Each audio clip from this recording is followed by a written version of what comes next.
ونستغفره ونؤمن به ونتوكل عليه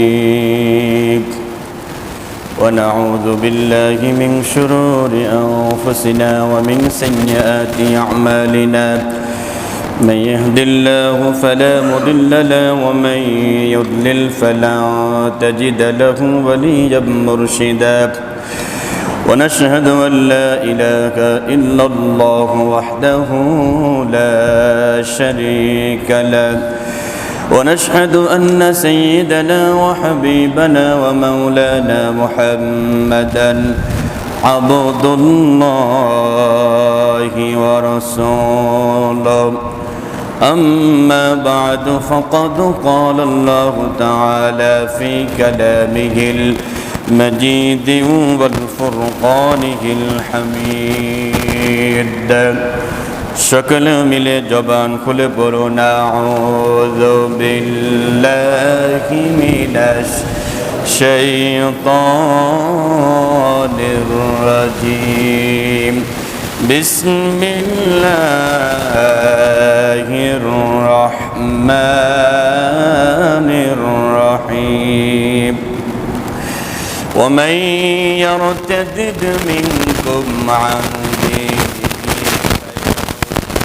وكافر فأولئك حبطت أعمالهم في الدنيا والآخرة وأولئك أصحاب النار هم فيها خالدون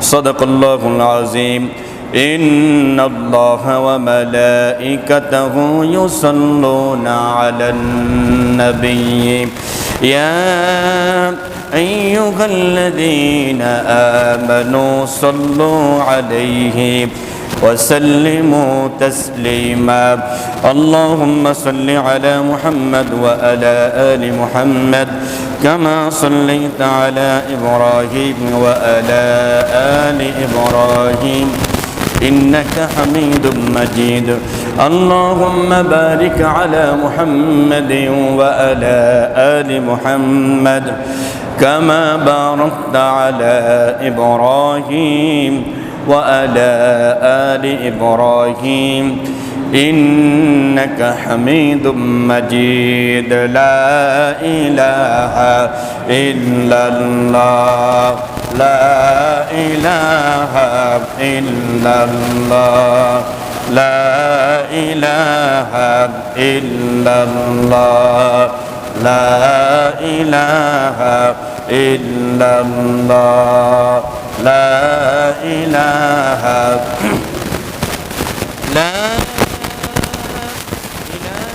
إله إلا الله محمد رسول الله صلى الله عليه وسلم الحمد لله আল্লাহ পাকের দরবারে শুকরিয়া আদায় করছি সকলে বলি আলহামদুলিল্লাহ রাসূলের প্রতি দরুদ এবং সালাম পাঠ করি সকলে বলুন সাল্লাল্লাহু আলাইহি ওয়াসাল্লাম সম্মানিত উপস্থিতি আমরা ভাঙ্গা হৃদয় নিয়ে ব্যথিত হৃদয় নিয়ে আজকে এখানে বসেছি সম্প্রতি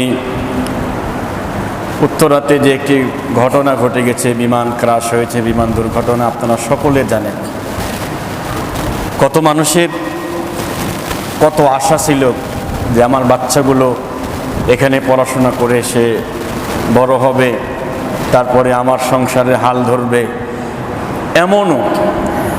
এমনও একটা পরিবার সেখানে ছিল তিনটা সন্তানই এখানে ছিল তিনটা সন্তানই দুনিয়ার থেকে বিদায় নিয়ে চলে গেছে সর্বশেষ একটা ভিডিও বা একটা ছবি ভাইরাল হয়েছে ছেলেটার নাম মিরসাদ তো কি সুন্দর একটা হাসি দিচ্ছে ছোট্ট একটা বাচ্চার শোক মা সহ্য করতে পারেনি একবেলা পরে মাও মারা গেলেন একজন অভিভাবক তার ছেলের নাম শায়ান সন্তানের লাশকে সামনে রেখে তিনি কিছু কথা বলেছেন যে আমরা এই দেশে নিরাপদ না। যেই বিমানটা চায়না কোম্পানি বা চায়নারা 2013 সালে ব্যান করে দিছিল, সেই বিমানকে, একটা লক্কর ঝক্কর বিমানকে অনেক টাকা বেশি দাম দিয়ে আমাদের দেশে আনা হয়েছে। কোনো রকম একটু কি বলে ঝালাই টালাই দিয়ে আনা হচ্ছে। এই যে জিনিসটা মাঝে মাঝেই আমাদের দেশের প্রতি যেই কষ্ট, এই কষ্টটা আসলে সহ্য করার মতো না। এটা শায়ানের বাবা তিনি বলেছেন, তিনি একটা অধ্যাপক, তিনি বলেছেন এই দেশে মানুষ এই যে দুর্ঘটনার শিকার আমরাই দায়ী। আমরা প্রতিবার ভোট দিয়ে দিয়ে সব থেকে সমাজের চোর বাটপার, যারা মানুষের প্রতি কোনো মায়া নাই দয়া নাই, নিজেদের সন্তানগুলো বিদেশে পড়াশোনা করে, ঠিক কিনা? প্রত্যেকটা মন্ত্রীরই বাইরে বাড়ি আছে, আর উনি দেশপ্রেমের গল্প বলে। এটা কি মানা যায়? দেশপ্রেমের গল্প তাইলে আপনার সন্তান বাইরে কেন পড়বে? আপনার সন্তান দেশে পড়বে। সে যদি স্কলার পেয়ে যায় সেটা ভিন্ন কথা, কিন্তু আপনার সন্তান বাইরে পড়বে, এদেশের কে মারা গেল কোনো দায়ভার নাই, কোনো মায়া মহব্বত নাই। শিশু মারা গেল কি বৃদ্ধ মারা গেল দেখার কোনো কেউ নেই।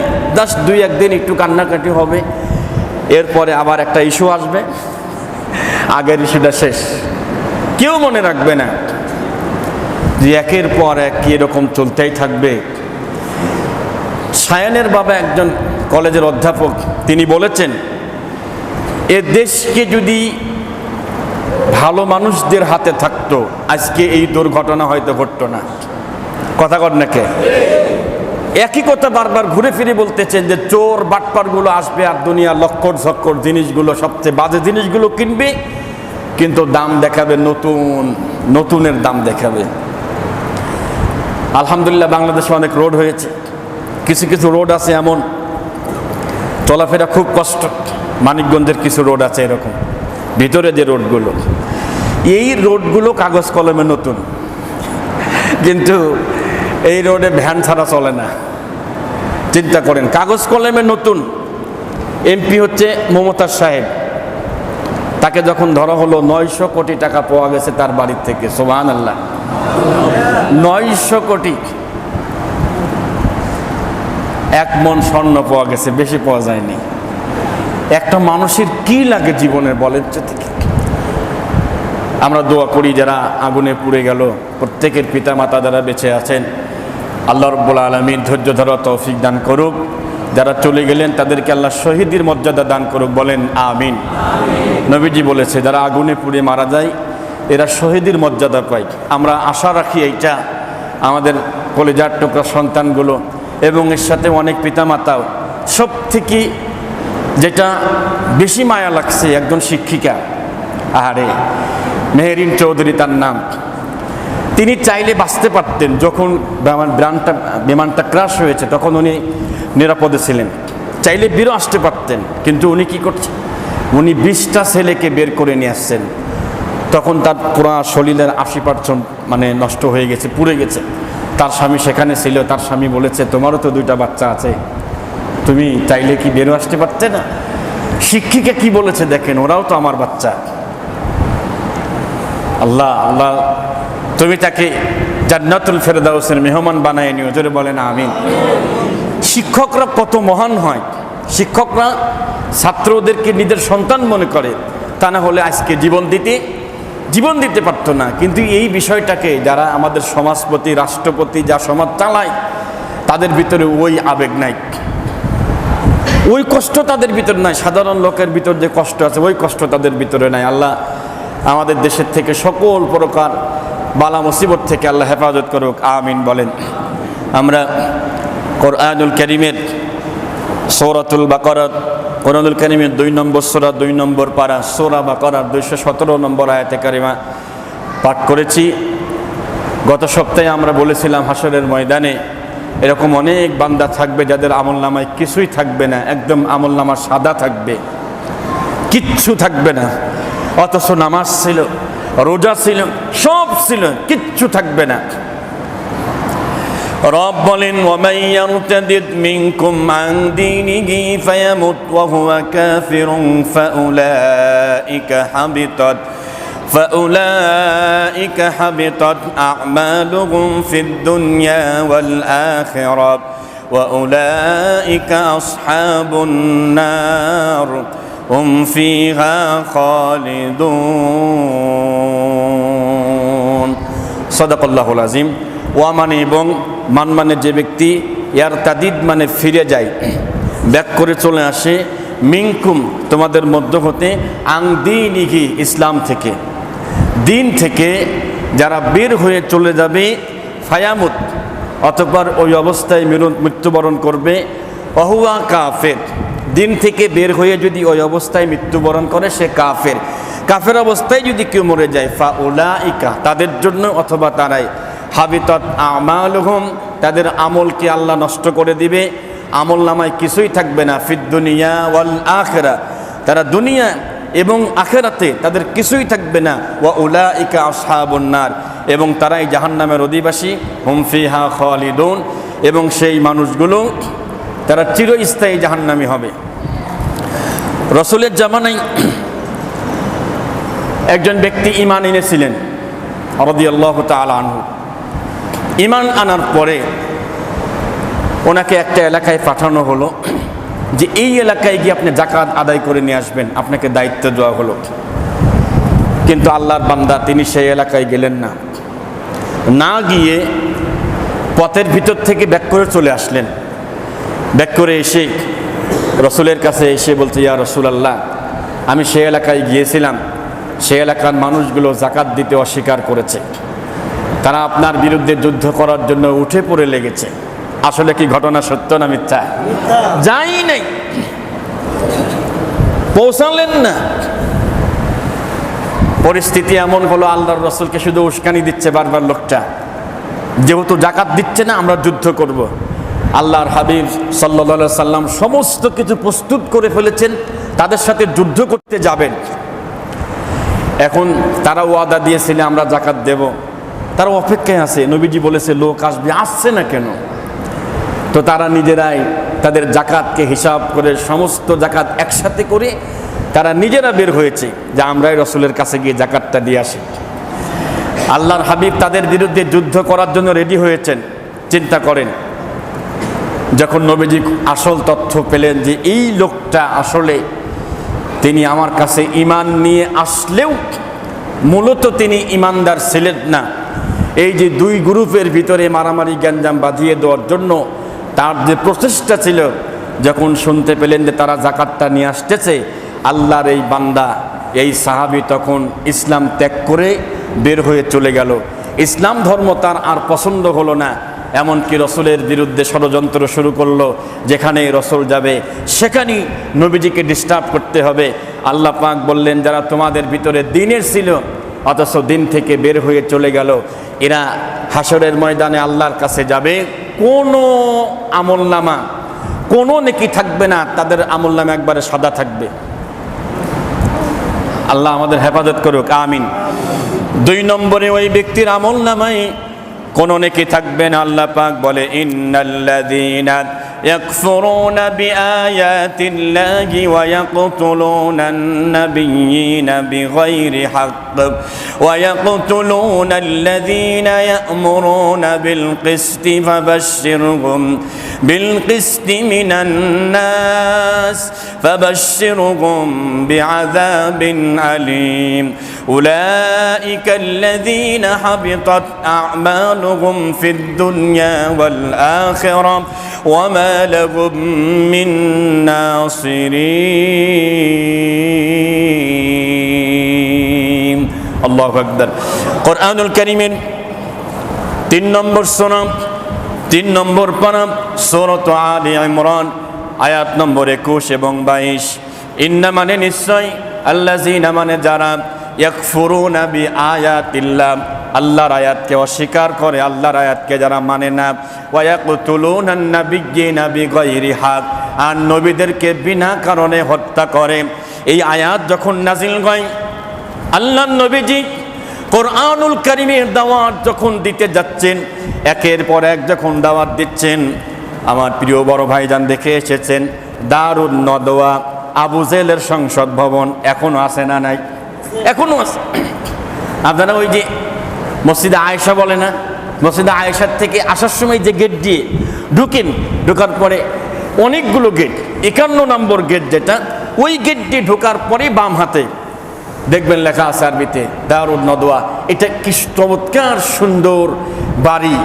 তার আবু জেহেলের বাড়ির থেকে একটু বাম দিকে তাকালেই যে সকল কন্যা সন্তানগুলোকে জীবিত হত্যা করা হতো তাদের সেই কবর, সেই কবরস্থান আবু জেহেলের বাড়ির একটু ব্যাক করলে পিছনে তাকালেই দেখা যায়। তো এই যে নবীদেরকে বিনা কারণে হত্যা করে, নাজিল হওয়ার আরেকটা কারণ আছে। আল্লাহর হাবিবকে এই দারুন নদওয়ার সংসদ ভবনের ভিতরে চূড়ান্ত সিদ্ধান্ত হয়েছে নবীজিকে আর দুনিয়াতে আর বাঁচিয়ে রাখা যাবে না। সিদ্ধান্ত যখন ফাইনাল হয়ে গেল, এই সিদ্ধান্ত নেওয়ার সময় মিস্টার ইবলিস মানুষের রূপ ধরে সুন্দর একটা জুব্বা পরে, মাথায় পাগড়ি নিয়ে, হাতে একটা লাঠি নিয়ে মানুষের চেহারা ধরে একবারে দারুন নদওয়ার সংসদ ভবনের সামনে এসে আবু জেহেলের সামনে দাঁড়িয়েছে। আবু জেহেল প্রশ্ন করছে, মান আনতা, হু আর ইউ, কে আপনি? নতুন নতুন মনে হচ্ছে এলাকায়, বলছে আনা নাজদুন শাইখুন কাবীরুন জিদ্দান, আমি নজদের খুব বড় একজন শায়েখ। ও তাই নাকি? লিমা জিদ্দা, কেন এসেছেন একটু আমাকে বলেন। বলছে আপনারা যে কাজের জন্য এখানে বইছেন, আমি ওই কাজের বড় পাজি, আমারে নিয়ে যান, ভালো পরামর্শ আমি দিতে পারবো। নাউজুবিল্লাহ জোরে বলেন। পরিচয় দেন নাই। আল্লাহর হাবিবকে মারার জন্য সিদ্ধান্ত হচ্ছে। আর এই দারুন নদওয়ার সংসদ ভবনে 51 নম্বর গেটের সামনে জিবরাইল এসে গেলেন। আসার পরে সেখান দিয়ে আল্লাহর রসুলের ঘরে আসলেন, এসে আয়াত নাজিল করলেন, وَإِذْ يَمْكُرُ بِكَ الَّذِينَ كَفَرُوا لِيُثْبِتُوكَ أَوْ يَقْتُلُوكَ أَوْ يُخْرِجُوكَ وَيَمْكُرُونَ وَيَمْكُرُ اللَّهُ وَاللَّهُ خَيْرُ الْمَاكِرِينَ। আল্লাহু আকবার।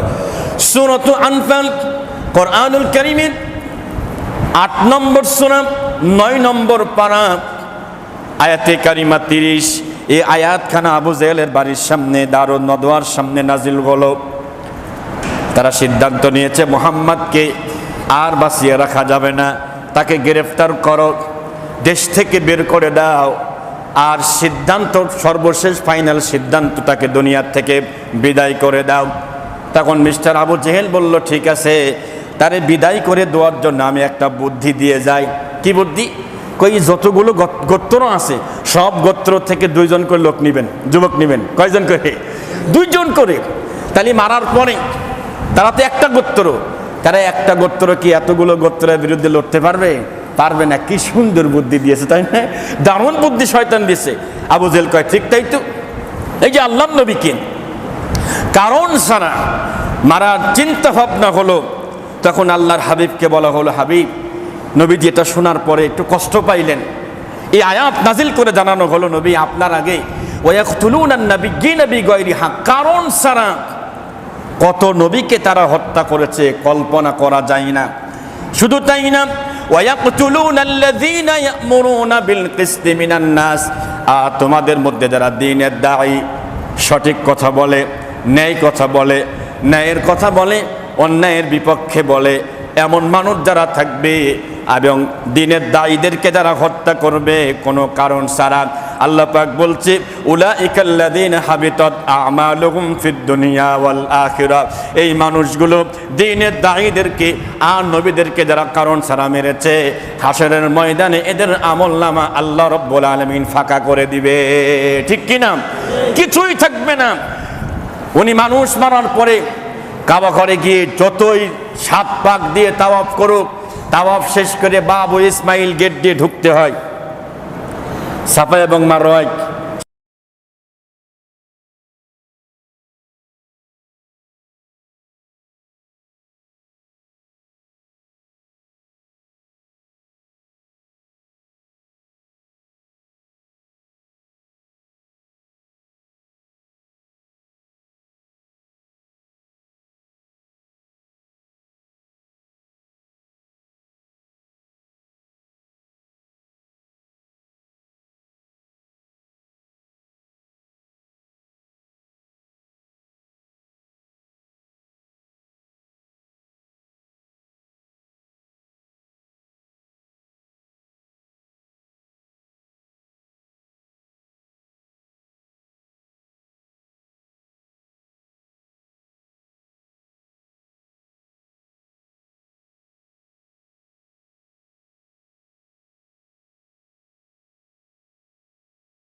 জমিন গলায় পরিয়ে দিয়ে বলবে কম পড়ছিল না, নাও। এটা নিয়ে টানা 50,000 বছর দাঁড়িয়ে থাকা লাগবে। খুব সাবধান, যেহেতু আল্লাহর সামনে দাঁড়াতে হবে, এজন্য ওয়ালিকাইল আখিরাতি, যারা আল্লাহর সামনে দাঁড়াবেন, দাঁড়ানোর জন্য কি কি প্রস্তুতি দরকার? যদি আপনার প্রস্তুতি না থাকে, হাসরের ময়দানে আমলনামা আল্লাহ সব ফাঁকা করে দিবে, কিচ্ছু থাকবে না, একবারে জিরো হয়ে যাবে।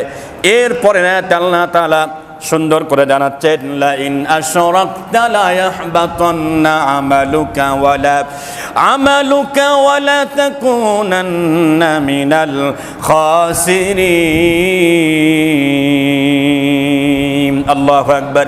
কোরআনুল কারীমের 39 নম্বর সূরা 24 নম্বর পারা সূরা আজ-জুমার আয়াত নম্বর 65 আল্লাহ পাক বলেন, লা ইন, যদি আশরাকতা, নবী আপনিও যদি শিরিক করেন, লা ইয়াহবাতান্না আমালুকা, আপনার আমলটাকেও আমি আল্লাহ বাতিল করে দিব, আমলনামা সাদা করে দিব, ওয়ালা তাকুনান্না মিনাল খাসিরিন, আর আপনি ক্ষতিগ্রস্তের অন্তর্ভুক্ত হয়ে যাবেন। এইবার বলেন তো দেখি, যখন বাংলাদেশে পূজা আসে, পূজার সময়, হিন্দুদের পূজার সময় আমাদের মুসলমান ভাইয়েরা তারা শুভেচ্ছা দেয় আর বলে ধর্ম যার যার, উৎসব সবার, বলে না? ওদের কয়টা ভোট পাওয়ার আসে, কে ভাই কি দরকার কন্ত ভাই? আচ্ছা, আমাদের যখন কুরবানি হয়, মনে করেন যে আমার সর্দার বদন বড় ভাইয়ের কুরবানি হচ্ছে, এই এলাকার যিনি হিন্দু আছে তারা যদি 1 লক্ষ টাকা দিয়ে বলেন যে ভাই আমরা কুরবানি গরু জবাই করতেছি, তুমি একটু আসিও, আসে দাঁড়ায় থাকবা, আমরা একটা সেলফি নেব, আর কিছুই না। কোনো হিন্দু আজ পর্যন্ত বলেন তো আমাদের এই গরু জবাই করার সময় আসে, আমাদের কোরবানি দিয়ে আসে, আমাদের মসজিদে আসে? আসে না। কোরবানির সময় তো বলেন না যে হিন্দু ভাইয়েরা ধর্ম যার যার, উৎসব সবার, আসেন আমরা মিলেমিশে গরুর গোশত খাই। তবে ভারতের একজন পণ্ডিত, উনি হিন্দু, গরুর গোশত খায়, ঠিক কিছু সাংবাদিক তারে জিজ্ঞাসা করছে যে আপনি গরুর গোশত খান, ঘটনা কি? তে উনি সাংবাদিকদের জিজ্ঞাসা করছে যে তোমার ঠাকুর যারা আছে, ঠাকুরদের জিজ্ঞাসা করো যে গরুর গোশত খাওয়া যাবে না, কোন জায়গা আছে, যদি দেখাতে পারে তাহলে আর খাবো না। মাশাআল্লাহ, ওরা দেখাতে পারিনি, আলহামদুলিল্লাহ, চেষ্টা করছে, দেখাতে পারেনি, বরঞ্চ উনি পাল্টা জবাব দিচ্ছেন, গরুর গোশত খাওয়া যাবে না, ঠিকই গরু তুমি লালন পালন করে বর্ডার পার করে দাও, ফাজলামি করো। দারুণ জবাব দিয়েছে, ঠিক কিনা? গরুর গোশত জবাই করা যাবে না, তাইলে তোমরা কেন সেই গরু লালন পালন করে বর্ডার পার করে বাংলাদেশিদের কাছে দিয়ে দাও? আর এই দেখে জবাই করলে পারে বড্ড অসুবিধা হয়ে যায়, বড্ড সমস্যা হয়ে যায়। আমার প্রিয় ভাইয়েরা, আল্লাহর হাবিব কাল্লা ডেকে বলছে, নবী মক্কার মানুষগুলো উলঙ্গ হয়ে দিনের বেলা তাওয়াফ করে, পুরুষ মানুষগুলো, আর রাতের বেলা নারী এবং পুরুষ গায়ে কোনো পোশাক রাখে না, তারা মনে করে উলঙ্গ অবস্থায় তাওয়াফ করলে নেকি বেশি হবে। আর আমরা যেই কাপড় পরে তাওয়াফ করি, এই কাপড় তো হারাম টাকার কিনা, ওনারা বলতো আর কি হারাম টাকার কিনা। যদি সোয়াব এইটাই যদি থাকে, তাহলে সোয়াব এখানে লাগলে তো ও সোয়াব পাবো না আমরা, নাউজুবিল্লাহ। তাই কাপড় সম্পূর্ণ খুলেই তাওয়াফ করতো এবং লাত মানাতের কাছে তারা চাইতো। আল্লাহর হাবিব কেবল হাবিব, যদি আপনিও যদি চান, আপনিও যদি এই কাজে জড়িত হয়ে থান, তাইলে পারে আপনারও কিন্তু আমলনামা নষ্ট হয়ে যাবে। শিরিক করলে 3টা ক্ষতি। কয়টা? 1 নম্বর ক্ষতি, ইন্নাল্লাহা লা ইয়াগফিরু আন ইউশরাকা বিহি ওয়া ইয়াগফিরু মা দুনা যালিকা লিমান ইয়াশা। আল্লাহর হাবিব বলেছেন, আল্লাহ রাব্বুল আলামিন আল্লাহর হাবিবের মাধ্যমে আমাদেরকে জানিয়েছেন, ইন্নাল্লাহা, নিশ্চয়ই আল্লাহ তাআলা, লা ইয়াগফিরু, ক্ষমা করবেন না, ক্ষমা করেন না, আন ইউশরাকা বিহি, তার সাথে শিরিক করলে, ওয়া ইয়াগফিরু মা দুনা যালিকা লিমান ইয়াশা, অন্য কোনো গুনাহ থাকলে আল্লাহ চাইলে আল্লাহ মাফ করে দিবেন, শিরিকের গুনাহ আল্লাহ মাফ করবেন না। 2 নম্বর ক্ষতি, ইন্নাহু মান ইউশরিক বিল্লাহ ফাকাদ হারামাল্লাহু আলাইহিল জান্নাহ। যারা শিরিক করবে, আল্লাহ পাক তাদের জন্য জান্নাতকে আল্লাহ হারাম করে দিবে, জান্নাতে জায়গা থাকবে না, জান্নাতে তার জন্য কোনো বরাদ্দ জায়গা থাকবে না। আর 3 নম্বর ক্ষতি, আমলনামায় তার কিছুই থাকবে না আমলনামায়। আমাদের সমাজে এরকম কিছু কথা চালু আছে, কিছু কথার মাধ্যমে, ওই যে ধর্ম যার যার, উৎসব সবার, এরকম আরও অনেক কথা আমাদের সমাজে আছে। আমি মাঝে মাঝে বলি, আমি বরিশালে একবার মাহফিলে গিয়েছিলাম, সেনাবাহিনীর চাকরি করে একজন ভাই, আমিরুল ইসলাম নাম, উনি নৌকা পার হচ্ছিলেন। নৌকা পার হওয়ার সময়টা ছিল কালবৈশাখী ঝড়ের সময়, প্রচণ্ড ঝড় উঠে গেছে। তো সবাই কালেমা পড়তেছে, লা ইলাহা ইল্লাল্লাহ, লা ইলাহা ইল্লা আনতা সুবহানাকা ইন্নী কুনতু মিনাজ জালিমিন, আল্লাহ তুমি বাঁচাও, এরকম অনেক কথা। তো নৌকার ভিতরে একটা হিন্দু দাদা ছিলেন, উনিও পড়তেছে লা ইলাহা ইল্লাল্লাহ, আল্লাহ তুমি বাঁচাও। তা আমিরুল ভাই জিজ্ঞাসা করছে, ভাই ঘটনা কি? আপনি না এখন বলবেন রাম রাম রাম বাঁচাও। দাদা বলতেছে যে আমিরুল ভাই, ঝড় যে কায়দা শুরু হয়েছে, আল্লাহ ছাড়া কেউ ঠেকাতে পারবি না। সুবহানাল্লাহ, যেরকম আল্লাহু আকবার। আচ্ছা গেল, সবাই কাকুতি মিনতি করতেছে। আল্লাহ পাক তাদের কাকুতি মিনতি দেখে ঝড় থেমে গেছে। থেমে যাওয়ার পরে তারা বলতেছে, মাঝি যা ছিল গো, মাঝি যদি আজকে ভালো না হতো নিশ্চিত ডুবে মারা যেতাম। তাহলে কালেমা পড়া লাগলো কি জন্য? নাউজুবিল্লাহ জোরে বলে। এই কথা বললে পরে ইমান চলে যায়। গাড়িতে চলতেছে, হঠাৎ করে অ্যাক্সিডেন্ট হতে গিয়ে হয় নাই, তখন আমরা বলে ফেলি, ইস ড্রাইভারের হাত খুব পাকা, বলে না?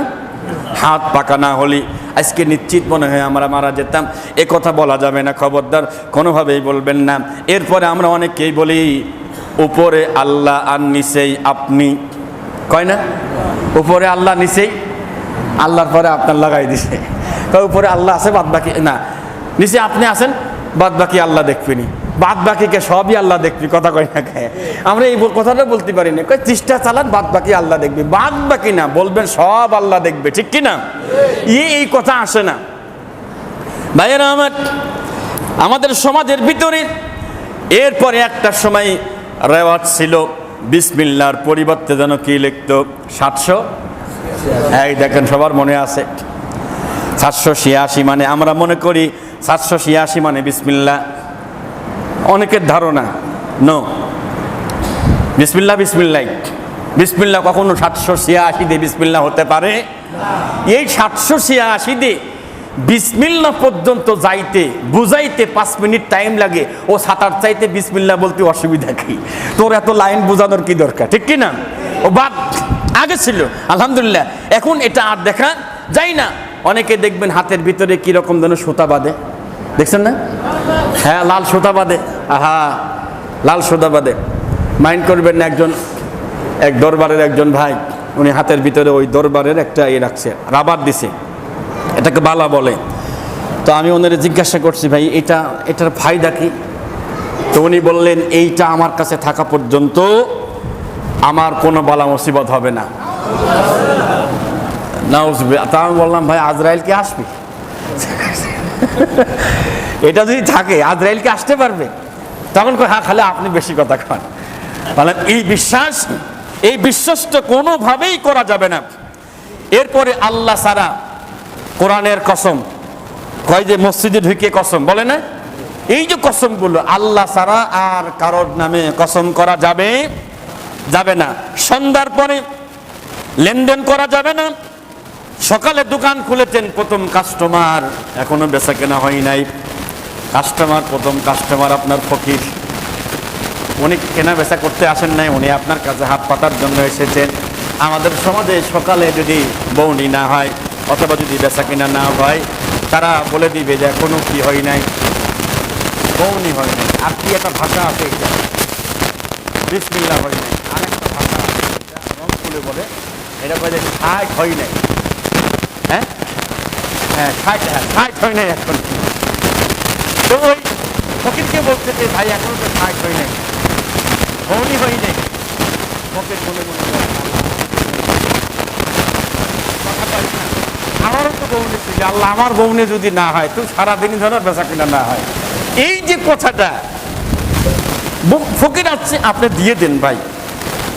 সকালে যদি আপনি দোকান খুলে কোনো ফকির দেখেন, বেচা কেনা হোক অথবা না হোক, কিছু 10 টাকা 5 টাকা যা পারেন দিয়ে দিবেন।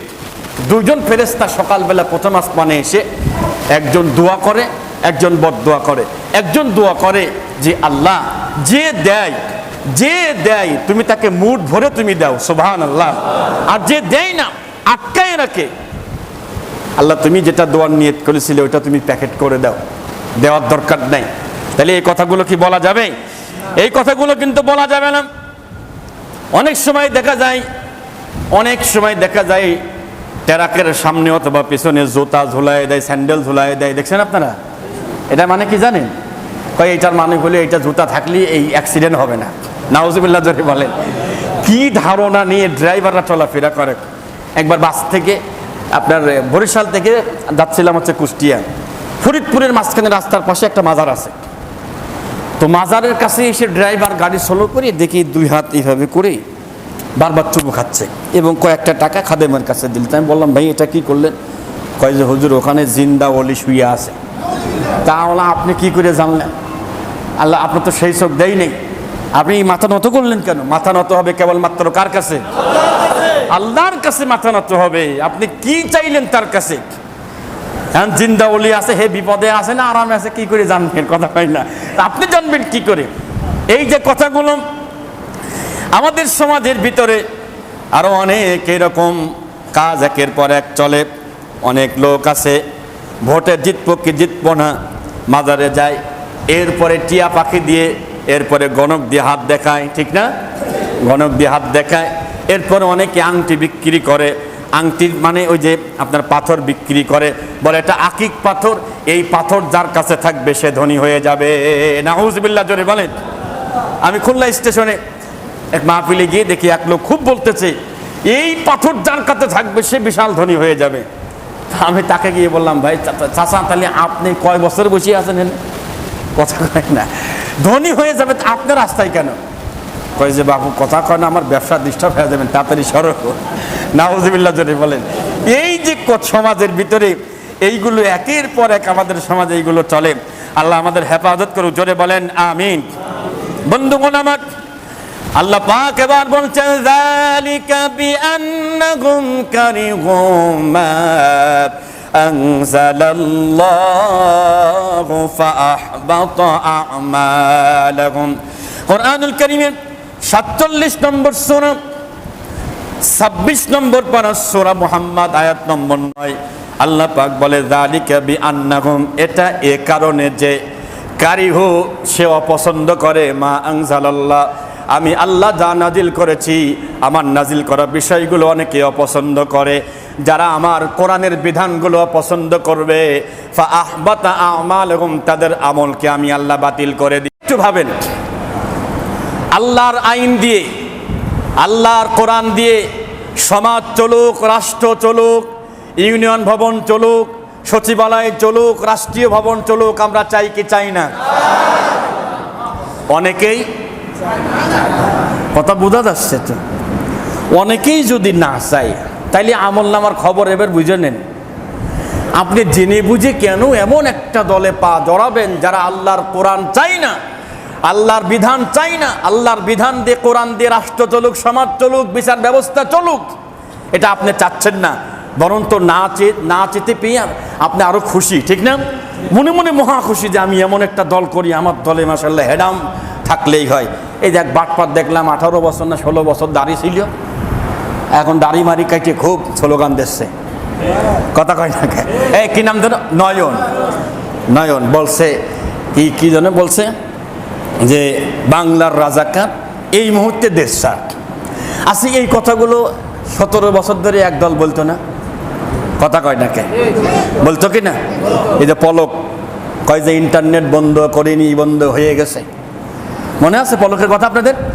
আহা, নাটোরের কি যশ, কি খ্যাতিটা!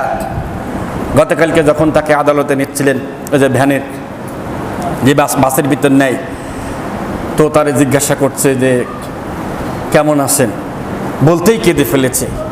বলছে কান্না করেন না, আরো বেশি কান্না। ছোট্ট একটা ঘরের ভিতরে নাই কোনো মোবাইল, খাবার দাবারের ঠিক নাই, অথচ কি ছিল না তার, কি ছিল না তার। আর আপনি এখনই বলতেছেন বাংলার রাজাকার, এই মুহূর্তে দেশ ছাড়। এই কথাগুলো একটু হিসাব করে বলার দরকার, ঠিক কি না? যারা বলতো তারা তোমাদের থেকে পাওয়ার কম ছিল না, ঠিক কি না? যারা দীর্ঘদিন ধরে এই কথাগুলো বলেছে, তারা তোমাদের চাইতে পুলিশের শক্তি, র্যাবের শক্তি, আর্মির শক্তি কম ছিল না। তোমার কি আছে বা আপনার কি আছে? আপনি এখনই এত বড় কথা বলেন। আর যারা হচুকি বাঙালি হয়ে এদেরকে সাপোর্ট করবে, সমর্থন দিবে, কিয়ামতে দেখবেন ওদের আমল নামায়ও কিছু নাই, কিচ্ছু থাকবে না।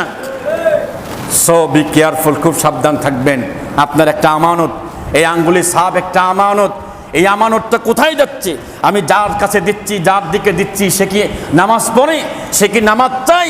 সে যদি ক্ষমতায় আসে, নামাজ পার্লামেন্টে যাবে, কোরআন পার্লামেন্টে যাবে, সে চাই কি চাই না? যদি না চায়, এই আমানত তাকে দিতে আমরা রাজি নাই। ইনশাআল্লাহ, ইনশাআল্লাহ। জোর খুব ভালোই হইল, হ্যাঁ, খুব ভালো জোর হইল। জাগা মতো যায়, জাগা মতো যায়, যেন ইনশাল্লাহ ঠিক থাকে। বন্ধুগণ আমার, আল্লাহর বিধান যারা চাবে না, ওয়ামান লাম ইয়াহকুম বিমা আনজালাল্লাহু ফাউলাইকা হুমুল কাফিরুন ফাউলাইকা হুমুজ জালিমুন ফাউলাইকা হুমুল ফাসিকুন। সূরাতুল মায়েদা, কোরআনুল কারীমের 5 নম্বর সূরা, 6 নম্বর পারা, আয়াত নম্বর সূরা মায়েদার 44, 45, 47। কষ্ট হচ্ছে না ভাই? কষ্ট হচ্ছে কি? এই 4টি আয়াতে কারিমা, 3টে আয়াতে কারিমাতে আল্লাহ পাক বলছে, আমার নাজিল করা বিধান দ্বারা বিচার ফয়সালা করবে না, মেনে নেবে না, ওরা যতই নামাজ কালাম পড়ুক, ফাউলাইকা হুমুল কাফিরুন, তারা হচ্ছে কাফের। এই বক্তব্য খতিব সাহেবের না, আল্লাহর। কিন্তু রাগ ওঠে খতিবের উপরে, কথা কয় না। বক্তব্য হইল আল্লাহর, আর গরম ছুটায় কার উপরে? খতিবের উপরে গরম ছুটায়, যে এই খতিব রাজনীতি করতে। এগুলো রাজনীতি না ভাই। আপনি যেন জাহান্নামে না যান, জাহান্নামী না হন, এজন্য আপনাকে সতর্ক করতেছি। আল্লাহ বলছেন, যারা আমার বিধান করা, আমার নাজিল করা বিধানকে, একটা বিধানকেও যদি অপছন্দ করে, সে কিয়ামতে দেখবে কিচ্ছু নাই। আল্লাহর কাছে বলবে, আল্লাহ, এই খতিব সাহেবের পিছনে কত দূরের থেকে নামাজ পড়তাম, আল্লাহ সে নামাজ পড়ে গেল, হ্যাঁ, 5 ওয়াক্ত নামাজ পড়লাম, সে নামাজ কোথায় গেল? খুব সাবধান থাকতে হবে। আরেকটা পয়েন্ট বাকি আছে, আর এক প্রকার মানুষের আমল নামায় কিছু থাকবে না। আল্লাহ পাক বলে, ইয়া আইয়ুহাল্লাযীনা আমানু লা তারফাউ আসওয়াতাকুম ফাওকা সাওতিন নাবিয়্যি ওয়া লা তাজহারু লাহু বিল কওলি কাযাহরি বা'দিকুম লিবা'দিন আন তাহবাতা আ'মালুকুম ওয়া আনতুম লা তাশউরুন। কোরআনুল কারীমের 49 নম্বর সূরা, 26 নম্বর পারা, সূরাতুল হুজুরাত, আয়াতে কারিমা 2, ইয়া আইয়ুহাল্লাযীনা আমানু, হে ঈমানদারগণ, লা তারফাউ আসওয়াতাকুম, যারা হজে গিয়েছেন, যখন বাবু সালাম গেট দিয়ে মদিনায় যাওয়ার পরে, বাবু সালাম গেট দিয়ে ঢোকার পরে আল্লাহর নবীকে যখন সালাম দেওয়া শুরু করেন, আসসালাতু ওয়াসসালামু আলাইকা ইয়া রাসূলুল্লাহ, আসসালাতু ওয়াসসালামু আলাইকা ইয়া হাবিবাল্লাহ, যখন সালাম দেন, কাছাকাছি গিয়ে উপরের দিকে তাকায় দেখবেন এই আয়াতখানা সেখানে লেখা আছে, এই আয়াতখানা লেখা আছে, লা তারফাউ আসওয়াতাকুম, হে ঈমানদারগণ, তোমাদের কণ্ঠের আওয়াজ যেন রাসূলের কণ্ঠের উপরে না যায়। কি সুন্দর করে লেখা আছে, ফাওকা সাওতিন নাবিয়্যি, নবীর কণ্ঠের উপর যেন তোমার আওয়াজ না যায়, ওয়ালা তাজহারু লাহু বিল কওলি, তোমরা যেভাবে কথা বলো, আওয়াজ দিয়ে কথা বলো, এরকম আওয়াজ যেন রাসূলের সামনে না হয়, একে অপরে যেভাবে বলো। এই আয়াত নাজিল হওয়ার প্রেক্ষাপট হলো, বনি তামিম গোত্র তারা ইমান এনেছে, তো তাদের একজন লিডার দরকার, নেতা দরকার। আপনারা দেখেছেন রাসূলের রওজার পিছনে একটা উঁচু জায়গা আছে না, এটা কি আহলে সুফফা বলা হয়। এখানে 70 জন মতো সাহাবী বসতে পারে, এখনো ওই রকমই। আর ওই আহলে সুফফার থেকে ওই নাজিল হওয়ার পরে একবারে রওজার পিছন সাইডটা, তারপরে আহলে সুফফা ঢুকলে ওটা দেখা যায়। সালাম দিচ্ছেন যেই পাইতে, তার পিছনে কাতিব ওহী যারা আসলেন, ওহী লিখতেন, তারা ওখানে বসতেন। আহলে সুফফার এখানে বসা, বনি তামিম গোত্রের কয়েকজন লোক এসে আল্লাহর নবীজির কাছে এসেছে, ইয়া রাসূলুল্লাহ, আপনি একটু আমাদেরকে একটা ইমাম নির্ধারণ করে দেন। তো হযরত আবু বকর বললেন, তোমাদের ভিতরে কাকা বিন মাবাদ নামক যিনি আছে, উনি আল্লাহওয়ালা পরহেজগার, ওনারে নেতা বানায় নেন। হযরত আবু বকর, ওমর রাদিয়াল্লাহু তাআলা আনহু বললেন যে না, আকরা বিন হাবেস নামে যিনি আছে, উনি বেশি উপযুক্ত, উনি আমার মতো একটু রাগী, ওনার লাগবে। উনি বলছেন, আবু বকর বলেন, ওমর, আমি একটা প্রস্তাব দিয়েছি, তুমি আমার প্রস্তাবের উপরে তুমি কেন কথা উঠালা? হযরত ওমর তো একটু এমনি মেজাজ গরম, উনি আরো জোরে কথা বলছে যে আমি একটা বলছি আপনি কেন বললেন? এই যে কথা বলতে গিয়ে আল্লাহ নবীর কণ্ঠের উপরে আওয়াজ চলে গেছে। জিবরাইল আসলেন এই আয়াত নিয়ে, যেই আয়াতখানা রসুলকে যেখানে সালাম দেন, সালাম যেখানে যেই ছিদ্রটা আছে এর উপরে এই আয়াতখানা লেখা আছে এখনো পর্যন্ত। ওখানে গেলে কেউ চেঁচামেচি করে না, ঠিক কিনা? এমনকি দোয়া পর্যন্ত ওখানে করতে পারবেন না। সালাম দিয়ে বের হয়ে বাইরে এসে তারপর দাঁড়িয়ে দোয়া করবেন। এই সময় দোয়া করলে আল্লাহ দোয়া ফেরত দেয় না। সুবহানাল্লাহ। তো জিবরাইল এসে বললেন, হুজুর ওনাদের দুজনকে বলেন কথার আওয়াজ যদি বৃদ্ধি হয়ে যায় আমলনামা কিন্তু আল্লাহ জিরো করে দেবে। সুবহানাল্লাহ, আমলনামা জিরো হয়ে যাবে। বলেন তো দেখি, নবী নাই আল উলামা ওয়ারাসাতুল আম্বিয়া, নবীজি বলেছে আলেমরা আমার ওয়ারিস। এই জামানায় যারা আলেমদের উপরে, ইমামদের উপরে তাদের কণ্ঠ উঁচু করবে তাদের আমলনামাকে আল্লাহ ফাঁকা করে দিবে। শুরু হয়ে গেছে না অলরেডি? শুরু হয়ে গেছে। আওয়াজ দেখবেন কি আওয়াজ, কঠিন কঠিন আওয়াজ দিবে। আওয়াজ দিলেই সূরা হুজুরাত আয়াত নাম্বার 2 বাসায় গিয়ে এটা একটু মিলাই নেবেন। আল্লাহ কিয়ামতে যেন আমাদের কিয়ামতে যেন আমাদের আমলনামা ফাঁকা না হয়। আমরা সবাই জান্নাতুল ফেরদাউসের মেহমান হতে চাই। বলেন আমিন। আরো জোরে বলেন আমিন। আমলনামা যখন ফাঁকা দেখবে তখন আরো 8 প্রকার মানুষ আফসোস করতে থাকবে। কয় প্রকার? 8 প্রকার মানুষ আফসোস করতে থাকবে একের পর এক। ইনশাআল্লাহ আল্লাহ যদি বাঁচায় আমরা আগামী সপ্তাহে সে 8 প্রকার মানুষ কারা কিয়ামতে আফসোস করতে থাকবে। এবং 13 প্রকার মানুষের দিকে আল্লাহ তাকাবে না। কয় প্রকার? 13 প্রকার মানুষের দিকে আল্লাহ তাকাবে না। 8 প্রকার মানুষ